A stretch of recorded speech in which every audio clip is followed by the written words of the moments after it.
إن الحمد لله نحمده ونستعينه ونستغفره ونعوذ بالله من شرور أنفسنا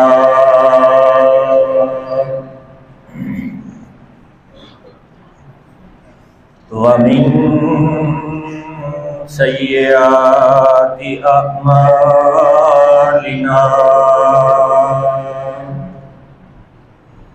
من يهده الله فلا مضل له ومن يضلله فلا هادي له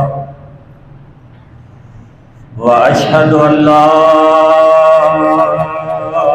إله إلا الله وحده لا شريك له وأشهد أن محمدا عبده ورسوله أما بعد فإن خير الحديث كتاب الله وخير الهدي هدي محمد صلى الله عليه وسلم وشر الأمور محدثاتها وكل محدثة بدعة وكل بدعة ضلالة وكل ضلالة في النار. اللهم صل على محمد وعلى آل محمد كما صليت على إبراهيم وعلى آل إبراهيم إنك حميد مجيد. اللهم بارك على محمد وعلى آل محمد كما باركت على إبراهيم وعلى آل إبراهيم إنك حميد مجيد.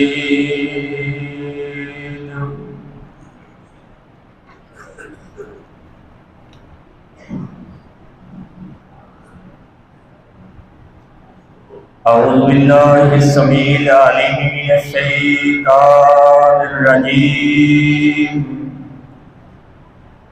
بسم الله الرحمن الرحيم. لقد جاءكم رسول من أنفسكم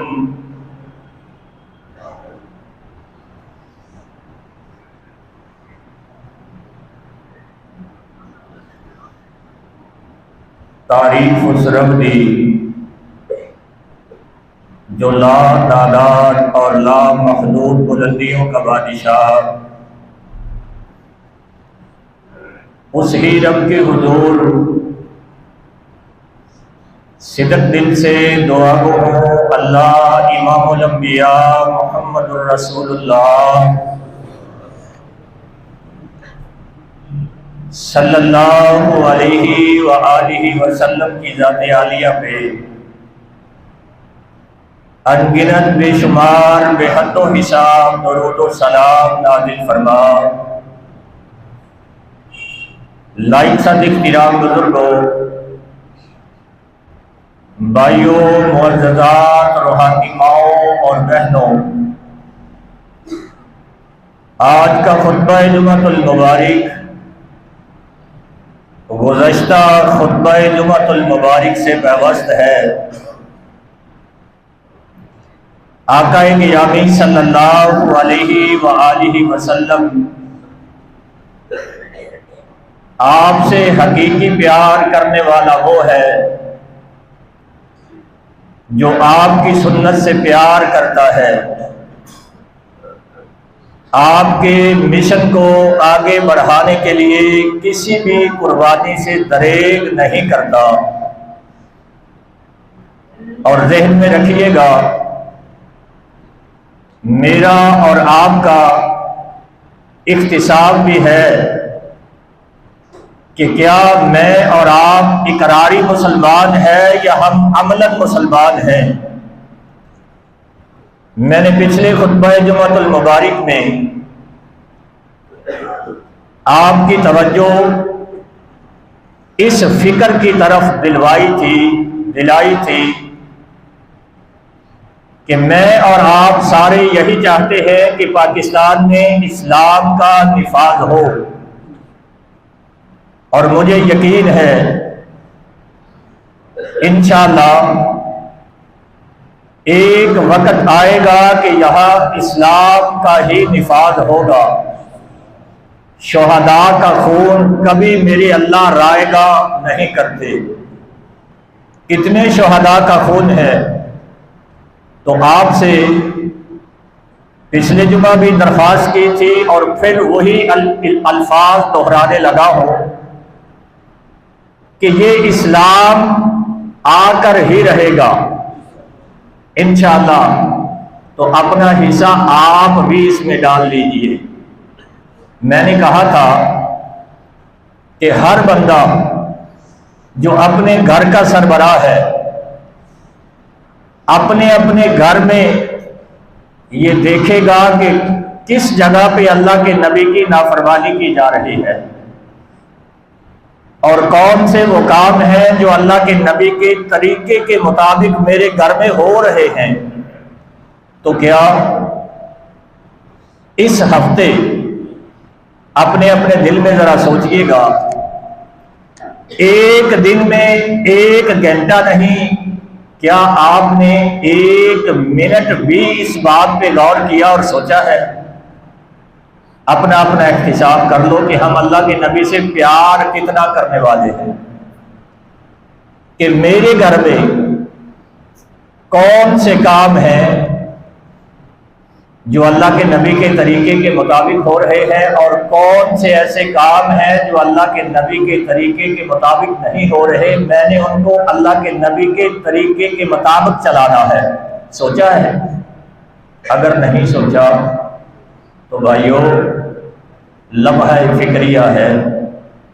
اللہ کے نبی سے پیار، من احب سنتی فقط احبنی، وہی کرنے والا ہے پیار اللہ کے نبی سے جو اللہ کے نبی کی سنت سے پیار کرتا ہے، اور اللہ کے نبی پہ نازل ہونے والی شریعت کا دفاع کرتا ہے۔ جب سنت سے پیار نہیں تو دفاع کیسے ہوگا؟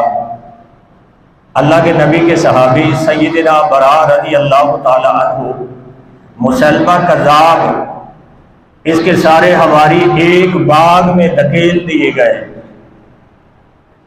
تو یہ کہتے ہیں مجھے اٹھاؤ، القونی علیہم فی الحدیقہ، مجھے باغ میں پھینک دو، میں دروازہ کھولتا ہوں۔ اور ایک حدیث پاک میں ہے ارمونی، مجھے اٹھا کے پھینکیے اس باغ کے اندر۔ یہ اللہ کے نبی کے مشن کا دفاع تھا۔ انہوں نے ایسا ہی کیا، آپ کو اٹھایا، آپ باغ کے اندر چلے گئے، یوں سمجھ لیں قلعے کے اندر چلے گئے، ان سے لڑتے لڑتے دروازہ کھول دیا، میرے اللہ نے فتح نصیب فرمائی۔ کیا میرے اور آپ کے اندر یہ جذبہ موجود ہے؟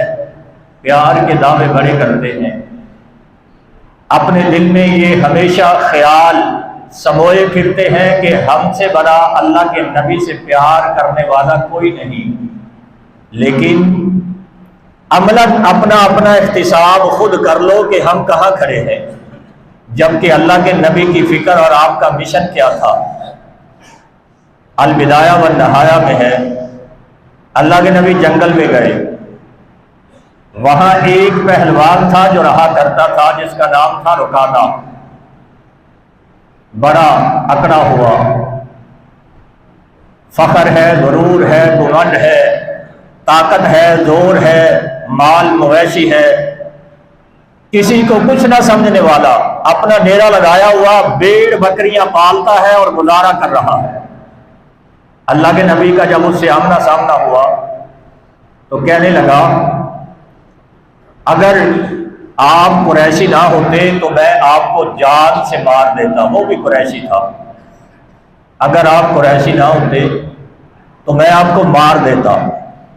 جب یہ کہا اور ساتھ یہ کہنے لگا تم اپنے اللہ کو بلاؤ، میں اپنے لات اور منات کو بلاتا ہوں اور میرے ساتھ کشتی کرو، اور ساتھ یہ بھی کہہ دیا کہ اگر آپ نے مجھے گرا لیا، آپ نے مجھے شکست دے دی، تو میری ان بکریوں میں سے 10 بکریاں جو آپ چاہیں گے وہ آپ کی۔ اللہ کے نبی صلی اللہ علیہ وسلم کشتی کے لیے تیار ہو گئے، اس لیے کشتی لڑنے لگے تھے۔ بکریوں کی وجہ سے میں آگے چل کے بتلاتا ہوں۔ جب کشتی ہوئی، آپ نے گرا لیا، بیٹھے ہوئے سینے پہ، کہنے لگا لست الذی فعلت بی ھذا انما، کہنے لگا کہ یہ جو تو نے مجھے گرایا ہے یہ تو نے نہیں گرایا، بلکہ انما فعلہ الہک العزیز الحکیم، یہ غالب تیرے رب کا کام ہے۔ وَهَذَلَ اللَّاتَ وَالْمَنَاتَ، جس نے لات اور منات کو ذلیل کر دیا وہ تیرا رب بڑا غالب ہے، طاقت والا ہے، یہ تو نے نہیں کیا، یہ کام اس نے کیا ہے۔ لیکن میری ایک اور گزارش ہے، ایک اور بات ہے۔ آپ نے فرمایا کیا ہے؟ کہنے لگا دوبارہ کشتی کر لو، اگر آپ نے پھر گرا لیا تو 10 بکریاں اور دے دوں گا۔ آپ نے کہا ٹھیک ہے۔ دوسری بار پھر ایسے ہوا، گرا لیا، بیٹھے ہوئے ہیں اس کے اوپر، کہنے لگا اب تیسری بار پھر، جب تیسری بار پھر آپ نے اس کو گرا لیا، شکست دے دی، تو کہنے لگا میرا یہ سارا مال کھڑا ہے، ان میں سے جتنی جو اچھی آپ کو بکریاں لگتی ہیں 30 بکریاں الگ کر لو۔ آپ نے کیا فرمایا تھا؟ ما اريد ذلك، مجھے مال نہیں چاہیے، مجھے بکریاں نہیں چاہیے، میں تو اس لیے یہاں آیا ہوں کہ میں آپ کو اسلام کی دعوت دینا چاہتا ہوں۔ اسلام کی دعوت کے لیے آپ کی فکر کیا تھی؟ مال تھا، آپ کی فکر کیا تھی؟ جائیداد تھی، پراپرٹی تھی، بینک بیلنس تھی۔ آج میری اور اللہ کے نبی کے مشن والی فکر میں فرق کتنا ہے؟ کبھی آپ نے غور کیا ہے ہماری فکر کیا ہے؟ کوئی صدارت کی فکر میں ہے، کوئی وزارت کی فکر میں ہے، کوئی مال کی فکر میں ہے، کوئی جلال کی فکر میں ہے، کوئی کمال کی فکر میں ہے، کوئی بینک بیلنس کی فکر میں ہے، کوئی پراپرٹی کی فکر میں ہے، کوئی کاروبار کی فکر میں ہے، کوئی جائیداد کی فکر میں ہے، کوئی عادت کی فکر میں ہے، کوئی فیکٹری کی فکر میں ہے۔ لیکن بینگ اے مسلم میری اور آپ کی فکر کیا ہونی چاہیے تھی؟ لَقَدْ جَاءَكُمْ رَسُولٌ مِّنْ أَنفُسِكُمْ عَزِيزٌ عَلَيْهِ مَا عَنِتُّمْ حَرِيصٌ عَلَيْكُمْ بِالْمُؤْمِنِينَ رَءُوفٌ رَحِيمٌ۔ وہ آپ کے لیے کتنے حریص تھے، کیا چاہتے تھے کہ لوگ جہنم کی راہ سے ہٹ کے جنت کی راہ پہ چل پڑے، یہ جنت کے مالک و وارث بن جائے۔ آپ کی یہ فکر تھی، آپ کی یہ سوچ تھی۔ اور اگر آپ کی کوشش کی وجہ سے، بلکہ اللہ کا قرآن کہہ رہا ہے لعلک باخع نفسک الا یکونوا مؤمنین، آپ کی تبلیغ، آپ کی فکر، آپ کی سوچ، آپ کی محنت کے برعکس اگر لوگ دین سے دور بھاگتے تو آپ پریشان ہو جاتے۔ اللہ کہہ رہے ہیں اگر یہ ایمان نہیں لائیں گے تو آپ اپنے آپ کو ضائع کر لیں گے۔ اپنی فکر کا کس قدر خیال تھا، مشن تھا زندگی کا کہ میں کس لیے آیا ہوں۔ تو کبھی میں نے اور آپ نے بھی میں نے ترغیب دلائی ہے اور آپ کو احساس دلانے کے لیے اپنی ان باتوں کو دہرایا ہے کہ کیا آپ نے ان 7 دنوں میں ایک ہفتے میں 1 منٹ بھی بیٹھ کر یہ سوچا ہے کہ میں نے اپنے گھر میں اسلام کو نافذ کرنا ہے؟ اسلام کے حکمرانی کے بنیادی اصول، پہلا نماز ہے، دوسرا اصول زکوٰۃ کی ادائیگی ہے، نیکی کا حکم کرنا ہے، برائی سے روکنا ہے۔ تو کیا ان 4 باتوں میں سے کسی ایک بات پہ بھی آپ نے اپنی اولاد کو سمجھایا؟ اگر نہیں ہے تو پھر ہم کیسے مسلمان ہیں؟ اللہ کے نبی سے پیار کرنے کا دعویٰ ہمارا کیسا ہے؟ اور یہ ہمارے بھائی آپ دیکھ رہے ہیں، ہمارے ہاں مہمان بھی بیٹھے ہوئے ہیں، یہ کہاں سے چلے ہیں؟ کراچی سے آئے ہیں، آپ کی چوکھٹ پہ کراچی سے، کوئی ان کو جانے نہ جانے، داد دے نہ دے، یہ اس رب کے لیے نکلے ہیں۔ اور مجھے یقین ہے انشاءاللہ یہ سفر اللہ اگر قبول کر لے، اخلاص دے دے، تو میرا اللہ نجات کا سبب بنا دے گا۔ کوئی بھی بندہ، اپنی فکر تو ہر کوئی کرتا ہے، اپنے لیے تو ہر کوئی جیتا ہے، کوشش یہ ہو کہ میری وجہ سے کسی کا بھلا ہو جائے۔ اللہ کے نبی ساری زندگی کیا کام کرتے رہے؟ یہ در و دیوار مسجد کی، یہ کلید، یہ دروازے، یہ چوراہے، یہ بازار، یہ شہر، قیامت کے دن ان بزرگوں کے لیے گواہ ہوگا۔ اللہ تیرے لیے، تیرے نبی کے فرمان کے لیے گھر کو چھوڑا اور اتنا لمبا سفر طے کر کے الہ آباد پہنچے، نہ جانے کہاں کہاں جائیں گے۔ ان کے کاروبار نہیں ہیں، ان کے بیوی بچے نہیں ہیں، انہیں جائیداد نہیں چاہیے، لیکن ایک فکر ہے، اور وہ فکر ہے میرے مصطفیٰ کی، اسی کے پیچھے لگے ہوئے ہیں، اسی پہ چل رہے ہیں، اور انشاءاللہ یہی فکر اللہ کے نبی کا قرب اور ہمسائیگی عطا فرمائے گی۔ ان بزرگوں سے میری التماس ہے، زندگی میں ایک بار میرے لیے، میرے ان سارے بزرگوں اور بھائیوں کے لیے دعا ضرور کرنا، اور میرے بھائیوں سے درخواست ہے جو یہاں بزرگ آئے ہوئے ہیں، انہیں پیار ضرور دینا، ان کے پاس بیٹھنا، ان کی معاونت کرنا، ان کے ساتھ باہر نکل کر ٹائم دینا، لوگوں کو دعوت کے دیتے ہوئے ان کے ساتھ شریک ہونا، یہ میرے نبی کی فکر تھی۔ اگر آپ کی دعوت پہ کوئی اسلام لے آتا تو پوری دنیا فتح کرنے سے زیادہ میرے نبی کو خوشی ہوتی تھی، اللہ کا شکر ادا کرتے تھے۔ صحیح بخاری میں ہے، مسند احمد میں ہے، ایک یہودی بچہ اکثر و بیشتر آقا گرامی کے پاس آ جایا کرتا تھا، وہ کئی روز سے آ نہیں رہا۔ آپ نے پوچھا، پتہ لگوانے پہ پتہ چلا کہ وہ بچہ بیمار ہے کون؟ یہودی کا بچہ، غیر مسلم ہے، ساری کائنات کی سب سے بڑی شخصیت اس کی تیمارداری کے لیے اس کے گھر جا رہی ہے۔ اللہ کے نبی گھر جا رہے ہیں، اللہ ہمیں عہدہ دے تو یہ ضمیر اور سوچ بھی دے، اللہ عہدہ دے تو ظرف کو بھی بڑا کر دے، اللہ مال دے تو ظرف کو بھی بڑا کر دے۔ کئی بھائی ایسے ہیں اور انہیں دیکھ کر دل دکھتا ہے، مال ہے، عہدہ ہے، شان ہے، عظمت ہے، وقار ہے، پروٹوکول ہے، تو انہیں باپ سے ملنے کے ادب کا بھی نہیں پتا کہ میرا باپ سامنے کھڑا ہے، میں بات کیسے کر رہا ہوں، یہ بھی نہیں جانتے، اور یہ بات بھول گئے۔ عہدہ ہے تو بھائی سے سلام سیدھے منہ سے کون لے گا، لیکن بینگ اے مسلم، اللہ کے نبی کی فکر، غیر مسلم بچہ ہے، یہودی ہے، آیا نہیں، بیمار ہے، تو اتنی بڑی شخصیت اللہ کے نبی اس کے گھر جا رہے ہیں، آپ گھر گئے، وہ زندگی کی آخری سانس گن رہا ہے۔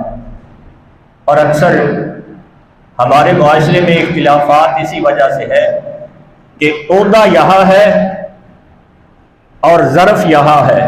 جب ظرف اور عہدہ ان میں بیلنس ہو تو پھر مسائل نہیں بنتے۔ مسائل تب پیدا ہوتے ہیں جب ظرف اور عہدے میں تفاوت آ جائے، فرق آ جائے، ان میں دوری ہو جائے۔ دعا کریں اللہ ان میں ہمیں عطا بھی کرے اور بیلنس بھی رکھے۔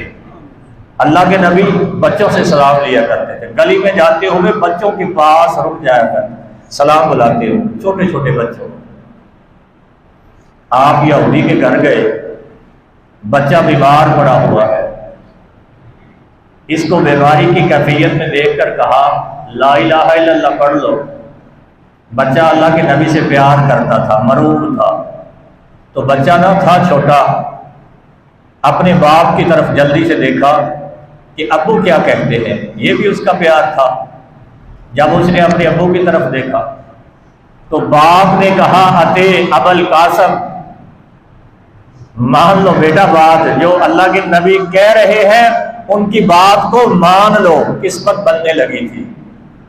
تو بچے نے کہا لا الہ الا اللہ، کلمہ پڑھا اور ساتھ ہی روح پرواز کر گئی۔ اب میرے نبی کی کیفیت دیدنی تھی، دیکھنے والی تھی، کہنے لگے الحمدللہ الذی،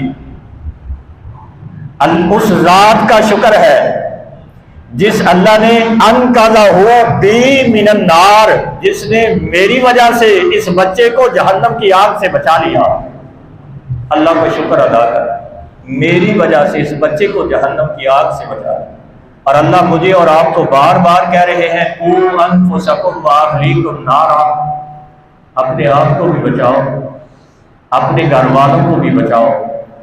لیکن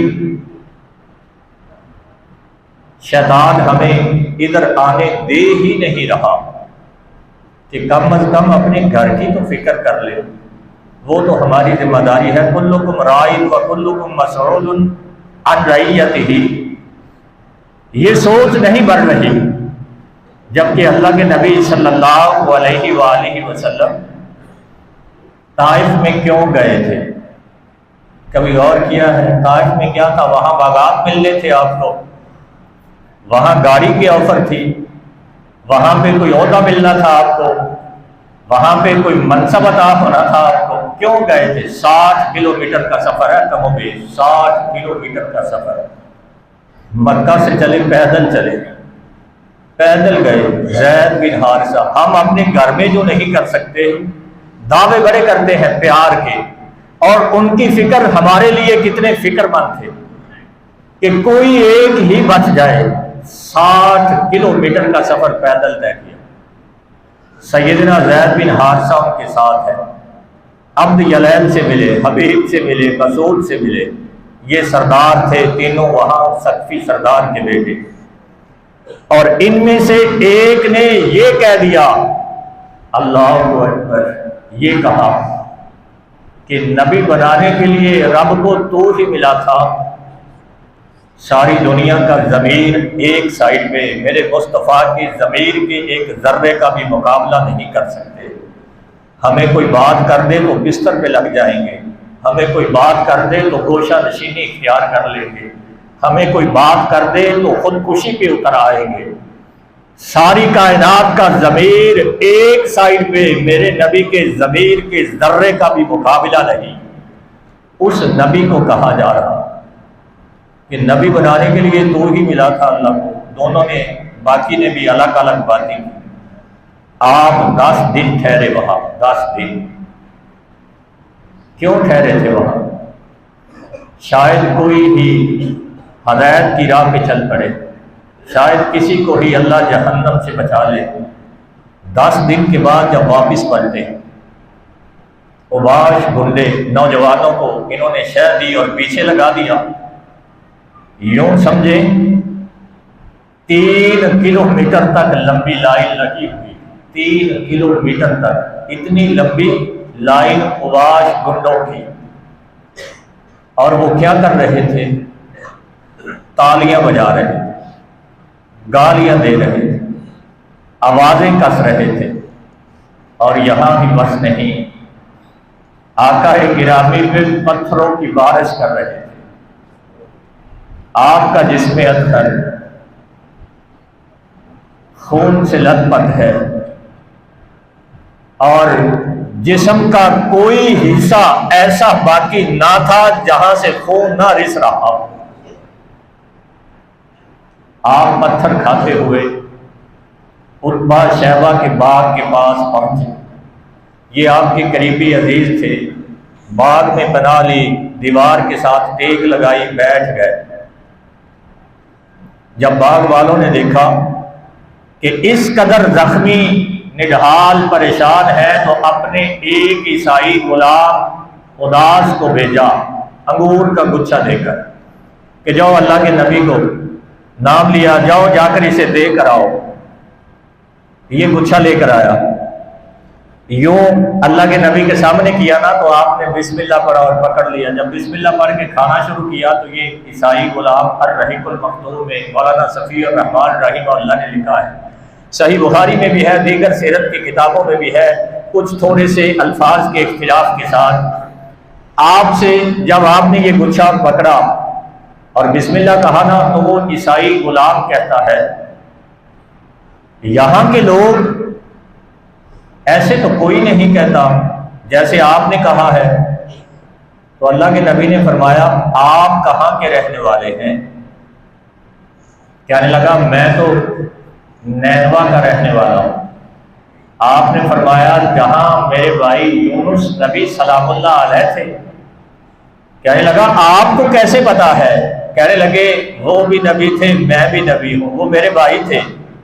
جب یہ کہا اب جہاں نظر نہیں پڑی وہاں ہے رات آج تک، وہیں سحر ہوئی جہاں جہاں گزر گیا۔ جنہوں نے پہچانا وہ بن گئے، جنہوں نے پیار سے دیکھا وہ سمجھ گئے۔ اور جب میرا رب سمجھانے پہ آئے تو درندوں کو بھی میرے نبی کے قدموں میں سر رکھنا پڑا۔ یہ حضرت انسان غافل ہے، سب کچھ دیکھ کر سمجھ کر پھر اکڑا پھرتا ہے۔ اونٹ باولا تھا، بارہا دفعہ سنا، اللہ کے نبی کے پاس آیا تو سر قدموں میں رکھا ہوا، سر قدموں میں ہے۔ درندے نام سنتے تھے تو دم ہلانا شروع ہو جاتے تھے۔ اب عیسائی نے جب یہ سنا کہ وہ میرے بھائی تھے، جھک پڑا، آقا گرامی کے ہاتھوں پہ بوسہ دیا، پاؤں پہ منہ رکھ دیا، بوسے دیتا رہا، پاؤں پہ بوسے دیے، ہاتھوں پہ بوسہ دیا۔ انہوں نے دیکھا، کہنے لگے ہمارے ہاتھ سے ہمارا غلام گیا۔ جب اللہ کے نبی، تو جو میں بتلانا چاہتا ہوں بات لمبی نہ ہو جائے، آپ وہاں سے نکلے،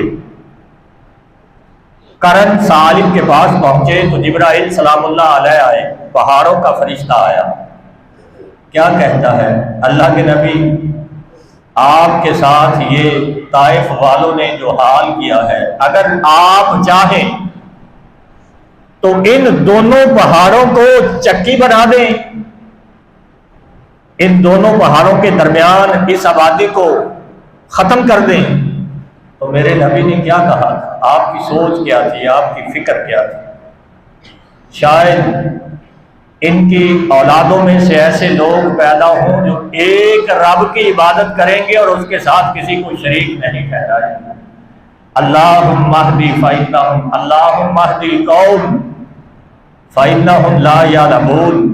اللہ تو مارنے پہ بھی قادر ہے، تو ہدایت پہ بھی قادر ہے، میں مارنا نہیں چاہتا، انہیں ہدایت عطا کر دے۔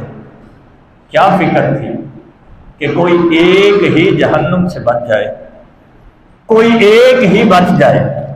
لیکن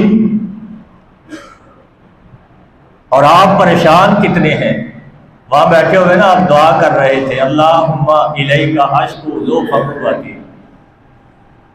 آپ دعا کر رہے ہیں اللہ اپنی بے بسی کی فریاد تجھ سے کرتا ہوں، اللہ اپنی کمزوری کی فریاد تجھ سے کرتا ہوں، واہوانی علی الناس، اور یا اللہ ان لوگوں نے جو ناقدری کی ہے میں اس کی فریاد بھی تجھ سے کرتا ہوں۔ انت رب المستضعفین، یا اللہ جن کا کوئی نہیں ان کا رب تو ہے، کوئی نہیں، کمزوروں کا۔ وانت ربی، اور میرا بھی رب تو ہے۔ دل کس قدر زخمی تھا، الفاظ کتنے ہلا دینے والے ہیں۔ یا اللہ جن کا کوئی نہیں ان کا بھی تو، یا اللہ میرا بھی رب تو۔ اتنی تکلیف کے باوجود کیا کہہ رہے ہیں؟ اللہ انہیں ہدایت دے دے، اور میرے اللہ نے دی۔ یہ سندھ فتح کس نے کیا تھا؟ محمد بن قاسم نے، وہ وہاں طائف کا ہی رہنے والا تھا۔ اللہ نے اسلام کا کام لیا، توحید کا کام لیا، لیکن آپ کی فکر کیا تھی کہ کوئی جہنم کی آگ سے بچ جائے، کوئی ایک ہی بچ جائے، قبیلہ دوست۔ آپ ان کے لیے جب طفیل بن عمر رضی اللہ تعالیٰ عنہ کو بڑی پریشانی لاحق ہوئی، آپ سے آ کے سوال کیا، اللہ کے نبی ان کے لیے دعا کر دے۔ لوگوں نے سمجھا آپ ہاتھ اٹھائیں گے، قد اسد و ابت، اے اللہ کے نبی ان دوسا، انہوں نے انکار کر دیا ہے، انہوں نے تحقیر کی ہے، تذلیل کی ہے۔ تو آپ نے کیا کہا؟ اللہم اہد دوسا، اللہ دوست کو ہدا کر دے، ہدایت عطا کر دے اور انہیں مسلمان بنا کر ہمارے پاس لے آ۔ ایک فکر لگی ہوئی کہ کوئی ایک ہی مسلمان بن جائے، کوئی ایک ہی رائے راست پہ آ جائے، کوئی ایک ہی جہنم سے بچ جائے۔ میں اور آپ، ہماری فکریں کچھ اور ہیں، ہماری سوچ کچھ اور ہے، اور یہ سوچ بھائیوں ہمیں لے ڈوبے گی۔ اب ہمارے پاس وقت ہے، اب ہمارے پاس ٹائم ہے، ہمیں کوئی کچھ نہیں کہنے والا۔ وہ لوگ تلواروں کے سائے میں بھی یہی کہتے رہے، قولوا لا الہ الا اللہ۔ وہ لوگ نیزوں کی نوک پہ رقص کر کے یہی کہتے رہے، قولوا لا الہ الا اللہ۔ وہ گھر چھنوا کر بھی یہی کہتے رہے، قولوا لا الہ الا اللہ۔ وہ تپتے صحراؤں میں یہی کہتے رہے، قولوا لا الہ الا اللہ۔ وہ دہتے انگاروں پہ لیٹ کر بھی یہی کہتے رہے، لا الہ الا اللہ۔ ہر جگہ، ہر میدان میں کہتے بھی رہے اور سمجھاتے بھی رہے۔ میں اور آپ کیا کر رہے ہیں؟ کیسی زندگی گزار رہے ہیں؟ اللہ کے حضور اسلام کا لبادہ اوڑھ کر اپنی ان کمیوں کو اور ڈپلومیسی کو کیسے چھپائیں گے، کیسے بچیں گے؟ عملاً مسلمان بننے کی ضرورت ہے، سنت سے پیار، اور پھر کم از کم ہمارے گھر میں تو اسلام نظر آنا چاہیے۔ جب گھر میں اسلام نظر آئے گا، انشاءاللہ آپ دیکھیں گے ملک پاکستان ہی نہیں، اگر یہ فکر پیدا ہو گئی، میرے اللہ کی اعانت اور مدد ایسی آئے گی کہ پوری دنیا پہ دین اسلام ہوگا انشاءاللہ۔ اللہ مجھے اور آپ کو یہ سوچ اور فکر عطا کر دے۔ اللہ کی نبی کی زندگی کے بے شمار ایسے واقعات، آپ کے صحابہ کے بے شمار ایسے واقعات، اور یہ ضروری نہیں ہے کہ دعوت کے لیے، نیکی کے حکم دینے کے لیے، برائی سے روکنے کے لیے آپ 50-60 کتابیں پڑھیں پھر آپ یہ کام کریں، نہیں۔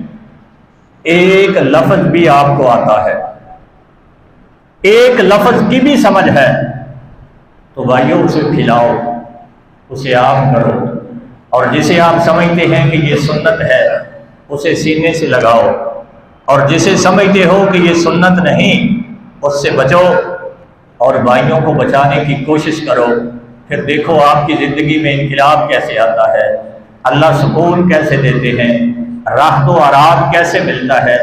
اللہ مجھے اور آپ کو اللہ کے نبی کے ساتھ سچا پیار کرنے کی توفیق عطا فرمائے، اور آپ کے مشن کو زندگی کے آخری سانس تک، زندگی کے آخری سانس تک اللہ اپنے اس فرض کو نبھانے کی توفیق عطا فرمائے۔ وآخر دعوانا ان الحمد للہ رب العالمین۔